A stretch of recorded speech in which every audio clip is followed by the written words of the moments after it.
My name is Amber Rose Hawkins. I'm a pediatric nurse practitioner. My kiddos call me Miss AR or Miss Amber Rose. So I just really wanted to get on here really quickly and just kind of talk about ADHD and ADD in our brown children. What does it look like? How can you identify it as a caregiver? And how can you be their advocate to make sure your kiddos get the resources that they need?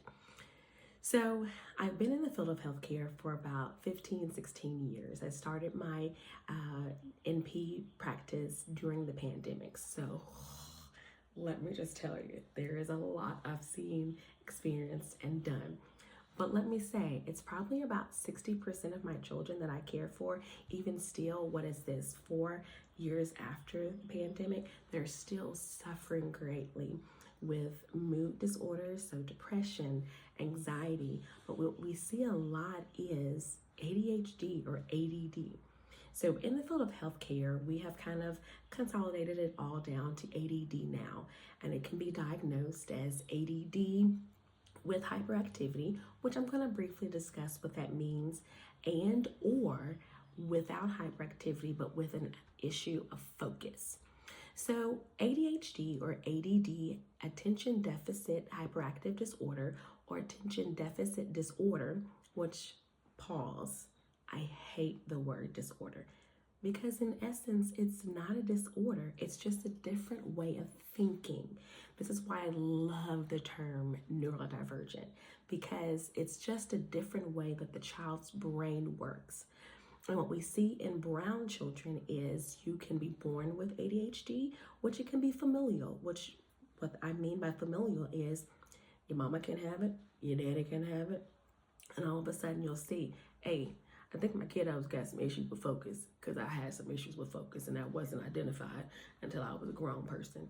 Hey, so was I. So when it comes to hyperactivity, there's varying levels of it. You've got these kiddos where the parents say from the age of 1, as soon as they were walking, they never stopped. It's a classic of they were always just 0 to 10, 0 to 10. That's hyperactivity, but you can also have a kiddo a lot like females or brown women, because we've learned to mask and assimilate into culture a lot easier than boys sometimes. And really, that's just because it's who they are. Boys are hunters by nature, gatherers. They're busy. They can't sit down, but they're supposed to sit down in our culture so they can sit and learn. Well, you'll have those kiddos who can't sit down, but then you have these kiddos who can sit down, they can be still, but they're not paying attention. They're fidgety. They're always moving their hands. They're always tapping something. They're always easily distracted and pulling on the kiddo's hair in front of them. That's also considered hyperactivity. You'll see it at home and you'll see it at school. Now, let me be frank. What I have seen is kiddos who have really learned to mask, they will be very appropriate or assimilated in school, but once they get home, they are wild children. It's the same thing. What you'll also see is these same kiddos, the older they get, particularly after 4th grade, they're having issues with school, because it's not just rote memorization. It's not just repetitive repeating what your teacher told you. Now you actually have to take in the information. You have to understand it. You have to synthesize it, and then you have to repeat it back in a different form than the teacher gave you. That's when you will really start seeing your kiddos have issues, 4th grade and up. Now, let me be clear. These children, again, what I said before, they can come born with it, or they may have developed ADHD or neurodivergency just because of our world and the circumstances they find themselves in. So what I want to communicate right now is the children who are in our more marginalized societies, so kiddos who are having 1 or 2 parents who are actually away from home, so they're having to self-parent themselves at times, self-parent their siblings or their cousins. A lot of these kiddos will develop hypervigilance.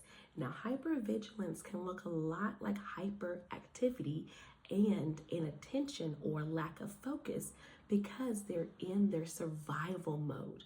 So children who have ADHD can develop it through societal, just through life, or they might be born with it. So these children that have maybe developed it, the parents might come and say, hey, they'll come to me and go, you know, as a kid, I didn't see any issues.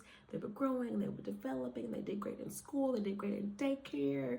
And then all of a sudden, as they've gotten older, they're having issues with behavior at school.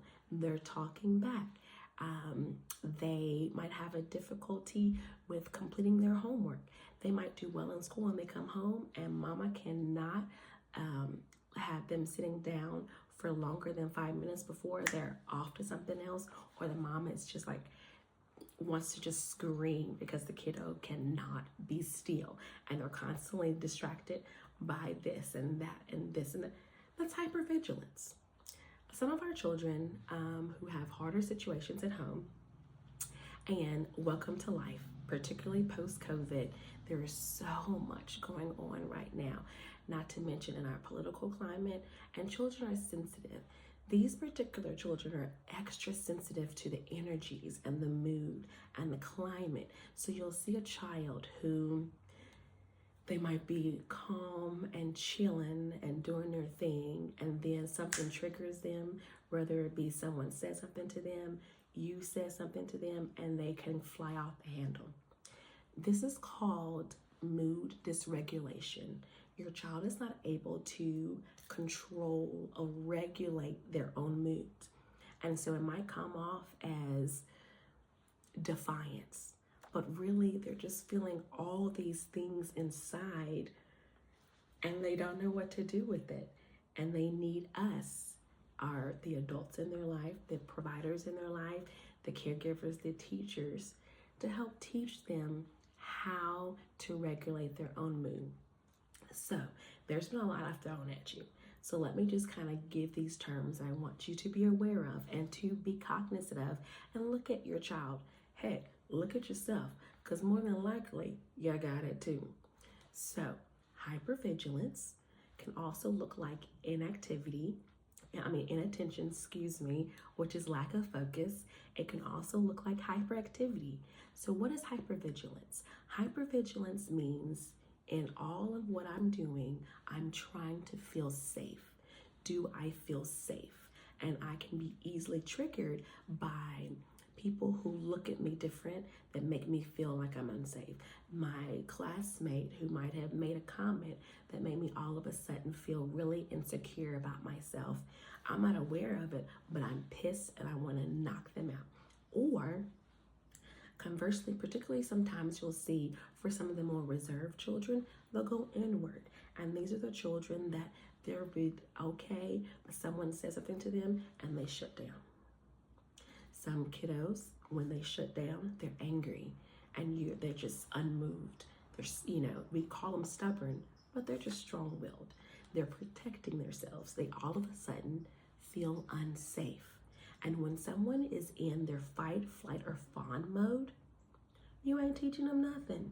They can't learn, so they have to learn how to come out of it. We as the adults and the caregivers have to learn how to recognize that they're in that unsafe or that hypervigilant mode and help them learn to calm and learn that they are safe. Once they're able to feel safe, you got them then. Walking in my purpose, can't nobody stop me. Every single step, I'm becoming who I'm meant to be. Focused on my path.